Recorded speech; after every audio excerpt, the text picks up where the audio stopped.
Welcome to another episode of our Trio. And today on our Trio, first, we talking about Reaganomics. Second, we talking about defunding the police. And third, we talking about the NFAC. Our Trio, let's go. Do it, do it, do it, do it, do it, do it, do it, do it, do it, do it, do it. Reaganomics is a popular term referring to the economic politics of Ronald Reagan. Stagflation was a problem he faced while he was in office, and the solution to that problem was Reaganomics. And for those of y'all who don't know what stagflation is where the prices are going up, the unemployment rate is going up, and the economic growth is at a standstill or is slowing down. He came up with the trickle-down theory. Lower corporation taxes, which will mean corporation will have more money to invest in themselves, which will mean more money for workers, and which will mean workers will go out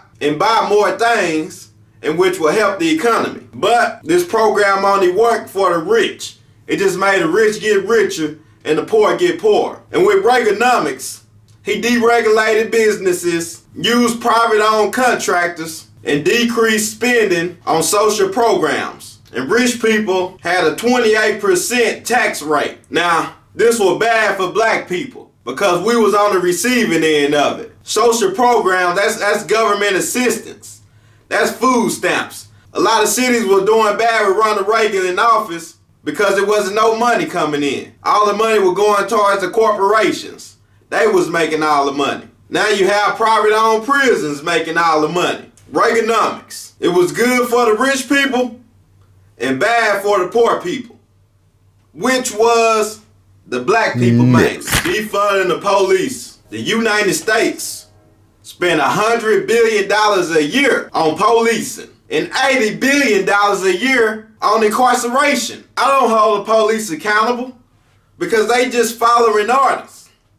I hold the government accountable for letting this happen. You spend $100 billion a year on policing and $80 billion a year on incarceration, but you can't take none of that money and put it into schooling. You can't take none of that money and set up some programs to help these kids in bad communities. It's all a game. See, they wouldn't make no money helping the kids because the kids gonna grow up and be outstanding citizens and they won't need them prisons. They won't need all them polices. And then how are they gonna make their money? Because you got a lot of private-owned prisons that they need their prisons filled up. So how about take some of that money and put it back into the community? But they not gonna do that because it's all about money. That's all the police is here to do is take your money. That's all the government here to do is take your money. And that's why they won't defund the police, because it's all about money. And I see some police is like, how you expect me to do my job getting defunded? How y'all expect these teachers to do their jobs?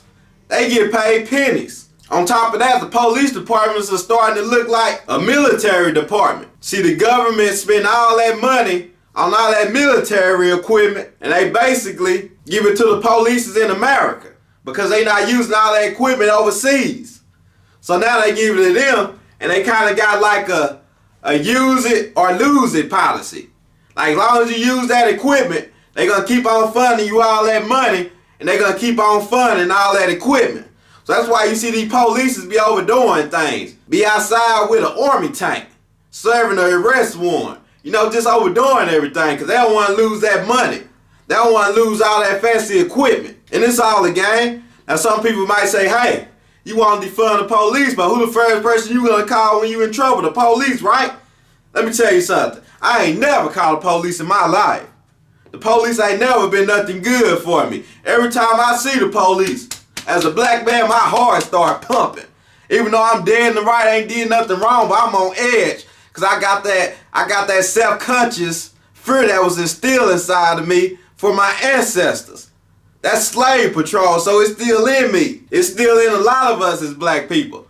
We can be driving along, ain't doing nothing wrong. Ain't got no warrants, got your license, got your insurance, everything good. But that police get behind you, your heart about to beat a little bit because you don't know what about to go down. You know, as a black man, you can be killed at any moment in America by the police. So the police ain't never did nothing for me but take my money and took me to jail. Yes, one time I went to jail for something that's not even allowed today. Surcharges. If you from Texas, you know that's one of the messed up things they had going. You get a ticket for something you paid off, then boom, they want you to pay another fine with more money. And if you don't pay, they double it up on you every year. Totally unconstitutional. And that's what I went to jail for. And I fought it. I said I wasn't paying that. And now they took it away. They don't have surcharges no more. So that's why I say the police is only here to take your money. And maybe every now and then they might protect and serve. Now I know the police ain't made the rule. It's the government. It's the politicians. Y'all the one turn the police into monsters. Y'all the one don't hold the police accountable. They gonna keep doing what they doing till y'all hold them accountable. Defund. We're not allowed the murder of another black person, whether it be by white people or black people. I am not fucking around any goddamn more. Make some ancestral noise out this.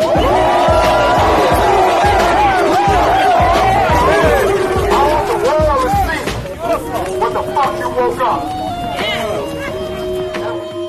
The NFAC. On the 4th of July, they marched to Stonehenge Mountain, where the KKK used to meet up back in the day for meetings. This is a city near Atlanta, Georgia. Now, the KKK were making a lot of threats, talking about killing black people by 8 o'clock. And the NFAC wasn't gonna be intimidated. They went out there and marched. Everything they did was within the law. They didn't destroy no one's property. They didn't point their weapons at anyone. They wasn't an angry mob just going around. They was an organized militia. Now, as an American, what's wrong with that? I see everyone like, oh, they trying to insert a race riot and all that. Black people, we never started nothing. Everything we did was on the defense side of it. Anytime we stand up for ourselves, we troublemakers. Y'all just want us to read the Bible and say, yes, sir. Yes, master. That's what y'all want us to do. Y'all just want us to pray about it all the time. Well, all of us do not pray. All of us do not turn the other cheek. We tired of it. It's all self-defense. Y'all talk about Black Lives Matter, but this group ain't with Black Lives Matter. Now, y'all gonna see what Black Lives Matter were trying to tell y'all. See, Black Lives Matter all about holding a sign and protesting. Now you see some people with some weapons, with some power. Y'all didn't want to listen to Black Lives Matter. Now y'all about to get the militia, and they not with Black Lives Matter. So I know a lot of y'all want to say, oh, Black Lives Matter doing this. Nah, Black Lives Matter is the nice ones. Y'all about to get the militia now, and it's all in self-defense. They ain't woke up and said, hey, let's go shoot a bunch of white people. No, they said if some white people shoot us, we're gonna shoot them back. It's self-defense. The same way if Russia come over here and bomb America, America gonna bomb Russia back. Now, of course, I know how a lot of y'all are. Y'all people want to get out there and point out all the flaws. Oh, they got on all black. They easy targets. Oh, they coming for war. Why are they marching like that? They not in good formation. This guy got a 22, and it looked like a bullet in there is about to jam. They's not ready for war. Well, excuse me. As America, y'all been warring since the beginning of time, so yeah, y'all know more about formations and all that. So I give y'all that, but it's a start. Everything probably wasn't perfect out there, but hey, it's a start. You thinking George Washington Day, when they fought for independence, everything was perfect? No. But they had the most important thing, and that was willpower. And that's what they got, is willpower. That's all a lot of y'all live for. Just look up and, hey, I'm about to see a mistake. I see a mistake, I'm about to say it. Well, guess what? We human. I'm human. I ain't scared to make mistakes. A lot of y'all hold y'allself to too much high standards.